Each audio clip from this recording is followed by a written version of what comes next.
میں ایسے اس الزام کو اپنی زندگی تباہ نہیں کرنے دوں گا، ڈھونڈ لوں گا، میں اصلی قاتل کو نہیں چھوڑوں گا میں۔ عثمان نے اپنی مٹھیاں بھیج کر کہا، میرے خیال سے یہ وقت کا تقاضا نہیں سر۔ تو کیا کروں میں ہادم؟ آپ کسی باہر کے ملک چلے جائیے سر، ورنہ یہاں نہ لوگ آپ کو چین سے جینے دیں گے اور نہ ہی آپ کے گھر والوں کو۔ عثمان نے انکار میں سر ہلایا، میں ایسے باغوں کا نہیں، خود کو بے قصور ثابت کروں گا میں۔ عثمان نے اپنی مٹھیاں بھیج کر کہا تو حملہ نے اس کے ہاتھ پر اپنا ہاتھ رکھ دیا۔ میرے خیال میں سر آپ کو جوش سے نہیں ہوش سے کام لینا چاہیے۔ چھوٹا سا بیٹا ہے آپ کا، آپ کو اس کے بارے میں سوچنا چاہیے۔ خادم نے سر جھکا کر کہا۔ عثمان نے حملہ کی طرف دیکھا تو اس نے بھی ہاں میں سر ہلایا۔ وہ اپنا کل جہان کھونا نہیں چاہتی تھی۔ ٹھیک ہے، تم ہمارے کینیڈا جانے کے انتظامات پورے کر دو خادم، میں سالار کو اس ماحول سے نکالنا چاہتا ہوں۔ خادم نے ہاں میں سر ہلایا اور وہاں سے چلا گیا۔ سالار کو کیسے مناؤں گی؟ عثمان، وہ تو جنت سے اتنی دور جانے کے لیے کبھی نہیں مانے گا، حمنا نے نم آنکھوں کے ساتھ کہا۔ عثمان نے ہاتھ بڑھا کر اس کے آنسو پونچھے۔ اس سے کہنا کہ اس کا باپ اب اس ملک کے قابل نہیں رہا، وہ میرا بیٹا ہے، حمنا سمجھ جائے گا۔ عثمان نے تلخی سے کہا، وہاں سے اٹھ کر چلا گیا۔ ان سب کی زندگیاں نے موڑ لے چکی تھی، لیکن ابھی تو منزل پر پہنچنے کا سفر شروع ہوا تھا۔ شایان، وائدان اور سعدینو آرمی میں تھے اور بہت زیادہ اچھے دوست بھی۔ وائدان کی بیوی زرش اور شایان کی بیوی جانان آپس میں بہنیں تھیں، جبکہ سعد کی بیوی اشال وائدان کی بہن تھی۔ ان سب کے علاوہ جانان اور زرش کی ایک اور بڑی بہن تھی حمنا، جس کی شادی ایک سیاستدان عثمان ملک سے ہوئی تھی۔ ظلم کے خلاف لڑنا اور ظلم کو سزا دینا وائدان کی بہن اشال کا جنون تھا، اور اسی کے زیر اثر وہ ایک گینگسٹر سکندر کا روپ ڈال کر بہت سے گناہ گاروں کو سزا دے چکی تھی۔ وائدان کی بہادر اور طاقتور بہن اس کا غرور تھی، لیکن اس نے کبھی خواب میں بھی نہیں سوچا تھا کہ اس کی بہادری کا یہ انجام نکلے گا کہ وہ خود کی اور سعد کی جان گنوا دے گی۔ چند سال پہلے تک وائدان، شایان، عثمان اور سعد اپنے بیوی بچوں کے ساتھ اس چھوٹے سے خاندان میں بہت خوش تھے، لیکن اب ان کی زندگیوں میں بہت بڑا طوفان آ چکا تھا۔ وائدان، شایان نے وائدان کے ہاتھ پر اپنا ہاتھ رکھ کر اسے پکارا۔ وائدان نے اپنے آنسو صاف کرتے ہوئے پوچھا، کیا میں تم سے کچھ مانگ سکتا ہوں؟ ہاں کہو۔ وائدان نے شایان کو دیکھا جو سر جھکائے تھا، لیکن اس کی آواز میں نمی کو محسوس کر سکتا تھا۔ تم معراج کو مجھے دے دو وائدان پلیز۔ شایان کی مانگ پر وائدان خاموش ہو گیا۔ شایان کی مانگ بھی تو بہت زیادہ تھی۔ معراج وائدان کے پاس اشال کی آخری نشانی تھا۔ میں جانتا ہوں کہ وہ تمہاری اکلوتی بہن کی آخری نشانی ہے، لیکن یار وہ سعد کی تو نشانی بھی ہے نا۔ شایان کی آواز آنسو سے رون چکی تھی۔ میں وعدہ کرتا ہوں کہ اپنی جنت سے زیادہ میں معراج سے پیار کروں گا، جان سے زیادہ اس کا خیال رکھوں گا۔ میری کوئی اور اولاد بھی نہیں ہوگی وائدان، وعدہ کرتا ہوں اپنا سارا پیار صرف معراج کے لیے رکھوں گا، لیکن پلیز یار میرے دوست کی نشانی مجھے سونپ دو۔ شایان ہاتھ جوڑ کر پھور پھور کر رو دیا، اور اسے اس طرح روتے دیکھ وائدان کی پلکیں کرب سے نم ہوئی۔ ہر کوئی اس بات سے واقف تھا کہ شایان اور شاد چاہے صرف دوست تھے، لیکن ان کے درمیان محبت بھائیوں سے بھی بڑھ کر تھی۔ وائدان نے اس کے کندھے پر ہاتھ رکھ کر کہا تو شایان نے تشکرانہ نگاہوں سے وائدان کو دیکھا۔ شکریہ دوست۔ شایان نم آنکھوں سے مسکرایا۔ اب ان کی زندگی کون سے موڑ لے گی یہ بس قسمت کو ہی پتہ تھا۔ 14 سال بعد۔ جانے دو مجھے، خدا کے لیے جانے دو، کیا بگاڑا ہے میں نے تمہارا؟ بولو۔ جب سے اسے ہوش آیا تھا اس آدمی کو جہاں باندھا گیا تھا اس سے یاد تھا تو بس اتنا کہ اس نے ایک ہوٹل سے کھانا کھایا تھا۔ اس کے بعد وہ اچانک سڑک پر بے ہوش ہو گیا، اور ہوش آیا تو اس سنسان سے کمرے میں بندھا ہوا تھا۔ کیوں لائے ہو مجھے یہاں؟ وہ پھر سے اپنے ہاتھوں کو رسیوں سے کھینچتا چلایا۔ تبھی اندھیرے سے کالے کپڑوں میں ایک ہولا نظر آیا۔ کون ہو تم؟ کیوں لائے ہو مجھے یہاں؟ اس نے کالے کپڑوں میں ملبوس اس شخص سے پوچھا جس نے اپنا چہرہ تک ایک کالے رومال سے چھپایا ہوا تھا، لیکن اس نے کوئی جواب دیے بغیر ایک چاقو نکالا اور اس کی نوک اس کی آنکھ کے پاس لایا۔ نہیں، کیوں کر رہے ہو ایسا کیوں؟ جواب میں بس اس شخص نے خطرناک سبز آنکھوں سے اس آدمی کو دیکھا، جیسے کہنا چاہتا ہو کہ وجہ تم جانتے ہو۔ میں نے کچھ نہیں کیا، وہ لڑکی اپنی مرضی سے میرے قریب تبھی کالے کپڑوں والے آدمی نے اس چاقو کو اس کے چہرے پر مار کر لمبا سا کٹ لگایا، جو شاید یہ بھول چکا تھا کہ وہ ایک 13 سال کی بچی کے بارے میں بات کر رہا تھا، جس کو اس نے اپنی وحشت کا نشانہ بنایا تھا۔ مم، معاف کر دو۔ تبھی کچھ بولے بغیر اس سبز آنکھوں والے جلاد نے چاقو اس شخص کی گردن پر رکھا۔ کون ہو تم؟ آخر کون ہو تم؟ سبز آنکھوں میں مزید وحشت آئی تھی۔ سکندر۔ اتنا کہہ کر اس نے وہ چاقو اس کی گردن میں گاڑ دیا اور اسے مرتا ہوا چور وہاں سے چلا گیا۔ Short circuit, short circuit. اس وقت اس کے سامنے ایک بہت پیاری سی لڑکی بیٹھی پیار بڑی باتیں کر رہی تھی، جب اچانک ہی وہ اس سے پیار سے شارٹ سرکٹ بلانے لگی تو معراج ہڑبڑا کر اٹھ بیٹھا۔ کیا ہے بلی؟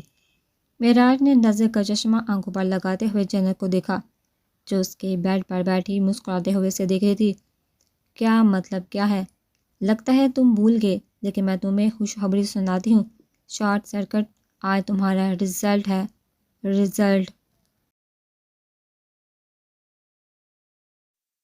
رزلٹ کے نام پر معراج گھبرایا تھا، اس کے چہرے کا رنگ تک اڑ چکا تھا۔ جی رزلٹ؟ جنت نے اس کی آنکھوں سے چشمہ اپنی آنکھوں پر لگا کر اس کی نقل اتارتے ہوئے کہا، یاد ہے مجھے تم مت سکھاؤ کہ کیا کرنا ہے۔ معراج نے اس سے چشمہ چھین کر واپس اپنی سبز آنکھوں پر لگایا۔ ارے میں نہ سکھاؤں تو کون سکھائے؟ اب تم نے تو ریکارڈ قائم کرنا ہے۔ فیل ہونے کا مجھ سے 1 سال بڑے ہو تم۔ میں اسکول سے کالج میں آئی اور معراج صاحب فرسٹ ایئر میں فرسٹ میں پاس کری اور معراج صاحب پھر بھی فرسٹ ایئر میں، اور اب میں سیکنڈ ایئر میں ہوں اور تم دیکھنا تم پھر سے فیل ہو جاؤ گے۔ پھر بھی بابا کا فیورٹ کون؟ معراج صاحب۔ بابا زیادہ پیار کس سے کریں گے؟ معراج صاحب سے۔ اور بات کس کی مانیں گے؟ معراج نے فوراً اپنا ہاتھ جنت کے چلتے منہ پر رکھا۔ میں پاس ہو جاؤں گا، دیکھنا تم۔ زیادہ باتیں مت کرو بلی، دیکھ لوں گی۔ شارٹ سرکٹ، جنت نے پھر سے اس کی نقل اتارتے ہوئے کہا اور اٹھ کر باہر بھاگ گئی۔ معراج بھی ہمت کر کے اٹھا اور فریش ہو کر خود کو شیشے میں دیکھنے لگا۔ نفرت تھی اسے کمزوری سے، لیکن وہ کچھ بھی کر لیتا وہ یہی تو تھا، کمزور۔ بچپن سے ہی وہ ٹھیک سے بول نہیں سکتا تھا اور اس کے ہکلانے کی وجہ سے ہی جنت مذاق سے اسے شارٹ سرکٹ کہتی تھی، لیکن مجال تھی کہ جنت کے ہوتے ہوئے کوئی اس کے بیسٹ فرینڈ کا مذاق اڑاتا۔ بالکل، جنت کا یہ حق صرف اس کا تھا۔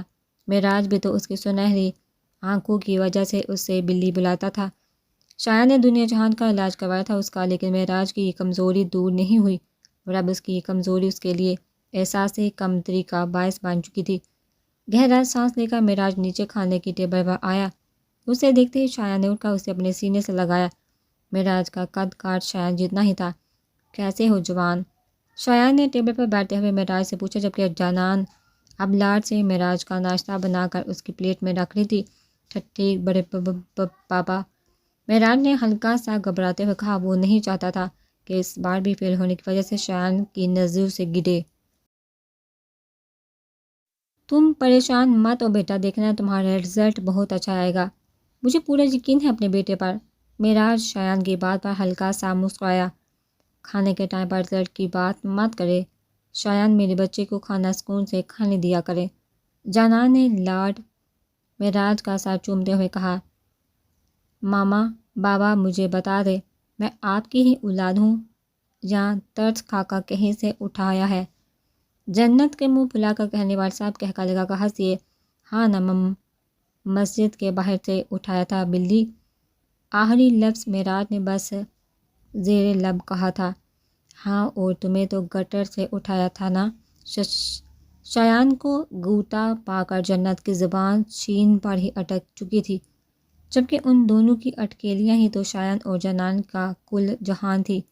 سالار، تم ٹھیک تو ہو نا؟ فون کیوں نہیں کیا تھا رات کو تم نے؟ حاملہ کی پریشان سی آواز پر سالار مسکرا دیا۔ میں بالکل ٹھیک ہوں ماما، آپ فکر مت کریں۔ آپ بتائیے پاپا ٹھیک ہیں؟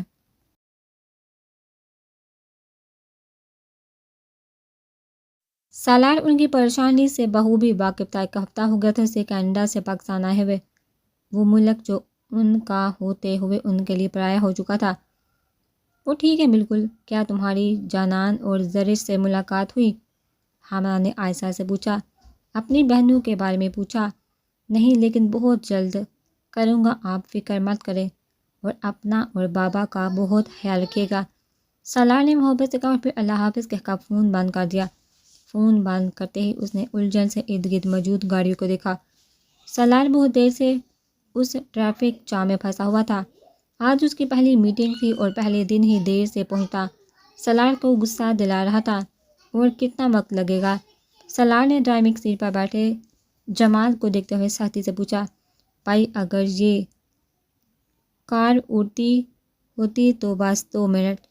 سالار کے گھونے پر جمال ہلکا سا ہنسیا. جمال سالار کا گارڈ ہونے کے ساتھ ساتھ بہت اچھا دوست بھی تھا.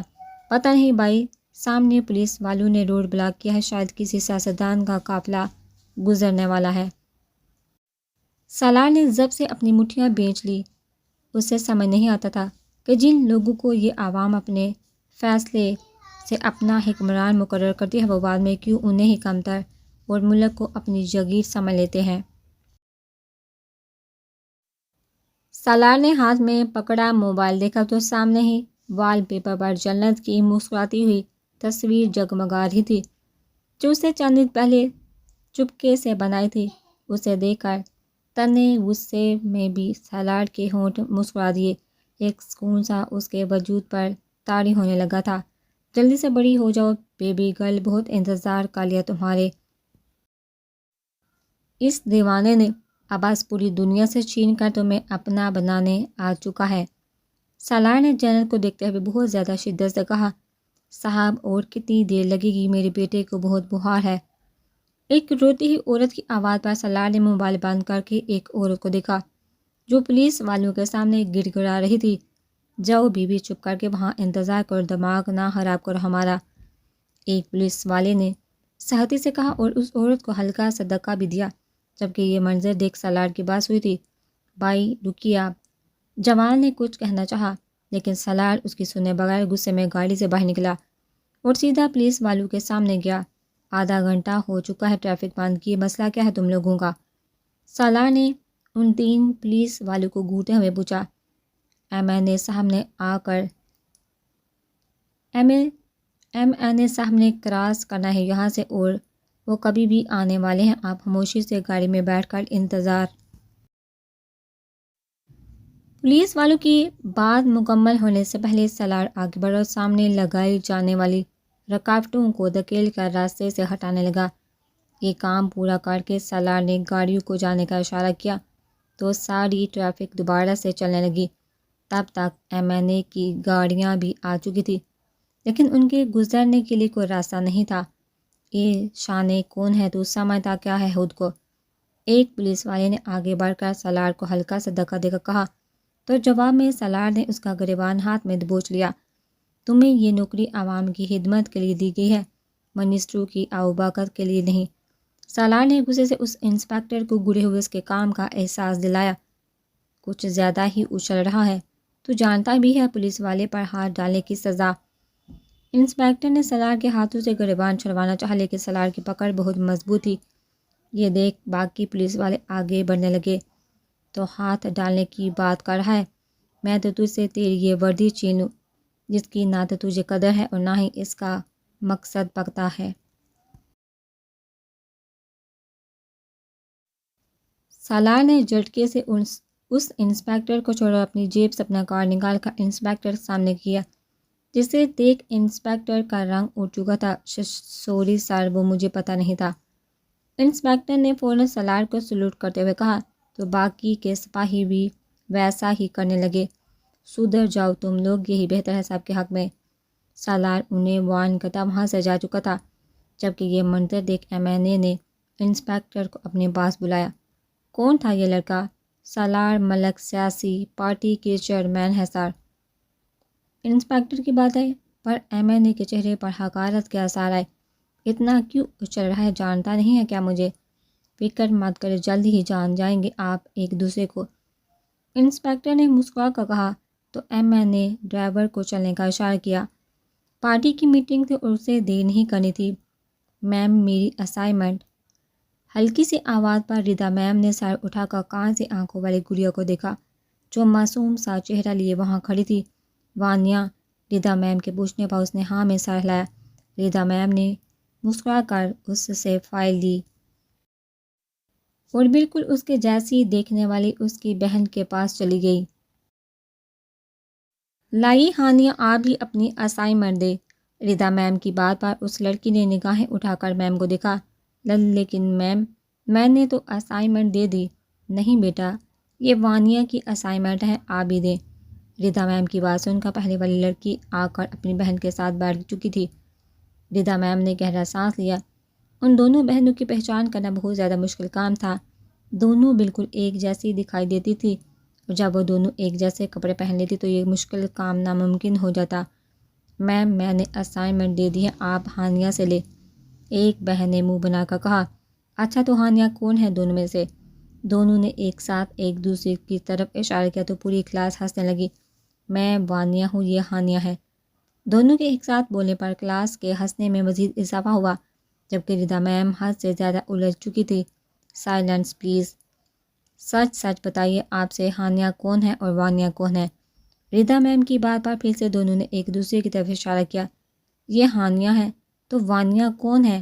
میں۔ دونوں نے اپنی طرف اشارہ کیا تو میم ردا کا دل کیا اپنا سر پھاڑ لے۔ ہانیہ، وانیہ، میں بتا رہی ہوں، آئندہ تم لوگوں نے سیم ڈریسنگ کی نا تو اچھا نہیں ہوگا۔ اور اب شرافت سے بتاؤ کہ ہانیہ کون ہے، ورنہ میں پرنسپل کو شکایت لگا دوں گی۔ پرنسپل کا نام سن کر ہی وانیہ رونے لگی اور ہانیہ کو کہا اپنی بہن کی آنکھوں میں آنسو کا گوارا تھے، اس لیے کھڑی ہو کر بولی، میں ہانیہ ہوں میم اور یہ اسائنمنٹ وانیہ کا ہے۔ ردا میم نے غصے سے ہانیہ کو دیکھا۔ ہانیہ، پرنسپل کے آفس جائیے اسی وقت۔ ردا میم کی بات پر ہانیہ منہ بناتی ہوئی پرنسپل میم کے آفس چلی گئی۔ تھوڑی دیر بعد ہی میم ردا بھی وہاں آئی اور پرنسپل کو ساری بات بتا دی۔